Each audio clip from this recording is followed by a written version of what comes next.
কাছে সুন্দর পোশাক পরিহিত একজন ব্যক্তি আসলেন, আসিয়া তো বসিয়া গেলেন। আসিয়া বললেন, ওগো নবীজি, আপনি আমাকে বলেন দুনিয়াটা কি, দুনিয়া কেমন? কাইফা দুনিয়া, দুনিয়াটা কেমন? আল্লাহর নবী বলেন, দুনিয়াটা হলো স্বপ্নের মতো। কিসের মতো? দুনিয়াটা হলো আর দুনিয়া কারুয়াতি, দুনিয়াটা হলো স্বপ্নের মতো।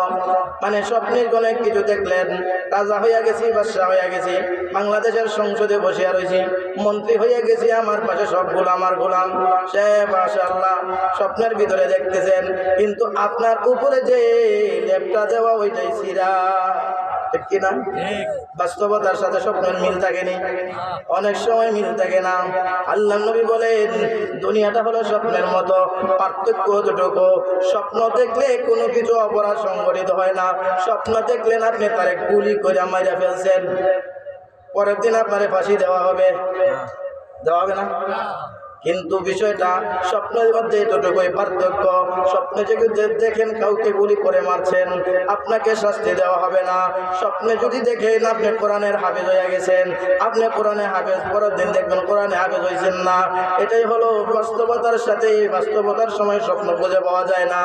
আল্লাহ নবী বিশ্ব নবীজি বলেন, গো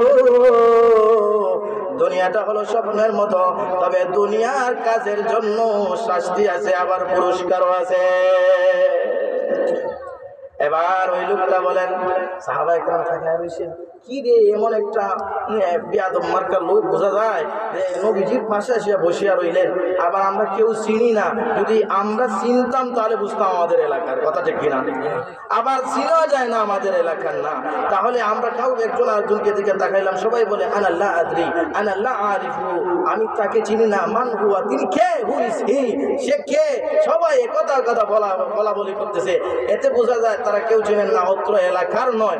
আবার পোশাক দেখা যায় এরকম দবদবে সাদা, একদম দবদবে সাদা, রুমালটাও সাদা, গায়ের পোশাকটাও সাদা, একদম ক্লিন, কোনো দাগ নাই, দাড়ির মধ্যে কোনো ধুলা নাই, বালি নাই। এতে বোঝা যায় উনার বাড়ি বেশি দূর না, কাছাকাছি কোথায়। কারণ আরবের দূর থেকে সফর করে আসলেন তদানীন্তন, এখন না, এখন তো সব গ্লাস ফিটিং করা গাড়ি, এসির ভিতরে বসে চলে আসলেন, দাড়ি কিন্তু কোথায় ধুলা আসবে? ওই সময়ের কথা বলতেছি। উটের উপরে যখন আপনি উটের উপর ভর করে যখন আসবেন, দাড়িতে স্বাভাবিকভাবে ধুলা থাকার কথা না, না কাপড়ের মধ্যে কিছু ময়লা আসার কথা না, না। কিন্তু এই যে এই অবস্থায় সাহাবা একরাম বুঝতে পারলেন যে তিনি কাছের কোনো লোক না হলে এত পরিষ্কার ক্লিন হয় কিভাবে? আর যদি দূরের হন, যদি দাঁড়িয়ে হইয়া থাকেন, তাহলে আমরা চিনি না কারণটা কি। তারপরও বসে সবাই বসলেন, দেখি এই আজীব লোকটা কি করে। এক নম্বর প্রশ্ন দুনিয়া কি, দুই নম্বর প্রশ্ন আখিরাত কি। এবার সাহাবী বলেন, আখিরাত কি? নবীজি আপনি বলেন আখিরাত কি? মাল আখিরাত, আখিরাতটার পরিচয় দিন। আল্লাহর নবী বলেন, আখিরাত হলো চিরস্থায়ী। আখিরাত কি? চিরস্থায়ী। চিরস্থায়ী না।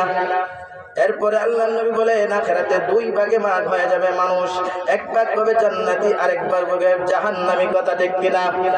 আল্লাহ বলেছেন, ফারিকুন ফিল জান্নাতি ওয়া ফারিকুন ফিস সাঈর। আল্লাহ বলেন একদল জান্নাতি আর একদল জাহান্নামী। কথা ঠিক কিনা? জান্নাতি আর জাহান্নামী সমান সমান নেই।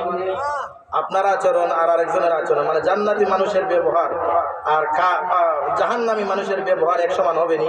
তাহলে আপনার মসজিদের সবাই ভালো হবে এটা আশা করেন কেন? আপনার সমাজের ভালো হবে সবাই এটা আশা করেন কিভাবে? আপনার সমাজে কিছু থাকবে আবু জাহেল মার্কা মানুষ। কথা ঠিক কিনা? আপনার সমাজে কিছু আবু লাহাব মার্কা মানুষ থাকবে। কথা ঠিক কিনা? ওঠে। কারণ আমাদের সমাজ থেকে তো কিছু মানুষকে জাহান্নামে ফেলে দেওয়া হবে। কথা ঠিক কিনা? ওঠে। আমাদের সমাজ থেকে একদলকে বলবে ইযহাবু ইলাল জান্নাহ, তোমরা সবাই যাও উদখুলুল জান্নাহ। আল্লাহ নিজে বলছেন উদখুলুল জান্নাতা বিমা কুনতুম তা'মালুন। আল্লাহ বলেন তোমরা জান্নাতে প্রবেশ করো। একদলকে বলবেন তোমরা জান্নাতে যাও, আরেক দলকে বলবেন যুকু আযাবাল খুলদি বিমা কুনতুম তা'মালুন। আরেকদলকে বলবেন এই জাহান্নামের স্বাদ গ্রহণ করো, কারণ বিমা কুনতুম তা'মালুন, তোমরা যা আমল করতে এগুলোর বদলা হিসাবে। কথা ঠিক কিনা? এবার নবীজি বললেন, এবার ওই লোকটা আবার নবীজিকে প্রশ্ন করলো, নবীজি আপনি বললেন আখিরাতে একদল জান্নাতে যাবে আর একদল জাহান্নামে যাবে, একটু দয়া করে বলেন না জান্নাত কি? বুঝাইতে পারছেন? এবার নবীজি বলেন জান্নাত হলো দুনিয়ার বদলা। জান্নাত কি?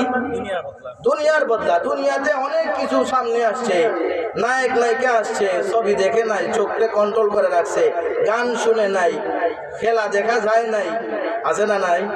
মন চায় কিন্তু তারপরও যায় না, মন চায় তারপরও যায় না। তার আল্লাহ বলেন এই যে গেল না, জান্নাত পাওয়ার জন্য যে দুনিয়ার সুখ সমৃদ্ধি এগুলো ছেড়ে দিল, এই জন্য আমি তাকে সুখী হওয়ার জন্য দুনিয়ার বদলা হিসাবে, পুরস্কার হিসাবে আমি তাকে জান্নাত দিলাম। সুবহানাল্লাহ। এরপরে বললেন নবীজি আপনি বলেন জাহান্নাম। জাহান্নাম কি? নবীজি বলেন জাহান্নামও দুনিয়ার বদলা। জাহান্নাম কি? দুনিয়ার বদলা। মানে কি? জান্নাত দুনিয়ার বদলা বললেন, জাহান্নামও দুনিয়ার বদলা। কারণটা কি?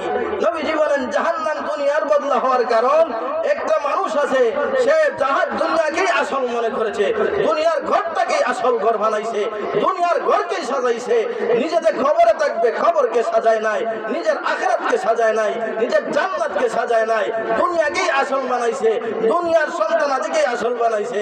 এই জন্য এগুলোর বদলা হিসাবে দুনিয়াতে তাকিয়েছে যে গুনাহ করছে, দুনিয়াতে তাকিয়ে সে হারাম হালালে খাইছে, এর বদলা হিসাবে জাহান্নাম। কথা ঠিক কিনা?